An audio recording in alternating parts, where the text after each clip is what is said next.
Oh, Brad, mukhang magiinom ka na naman ah. Kasama mo yung mga tropa mo lang pagkaharap mo. Brad, kung ako sa'yo, asikasuhin mo na lang yung pamilya mo. O kung wala ka pang pamilya, asikasuhin mo na yung future mo. Baka mahuli ka sa takbuhin, Brad. Kasi Brad, ang inuman, nandyan lang yan. Ang barkada, nandyan lang yan. Kung totoo. Alright? Saka Brad, hindi sa lahat ng oras yung makakaharap mo sa inuman, tunay mong kaibigan, tunay mong tropa, o barkada. Kasi Brad, baka pagtalikod mo, tinutuklaw ka, Brad.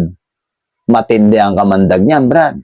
Kaya kung ako sa'yo, Brad, asikasuhin mo yung mga bagay na may kabuluhan. Alright? Payong Brad lang yan, Brad. Mag-isip ka. O ano, kaya pa?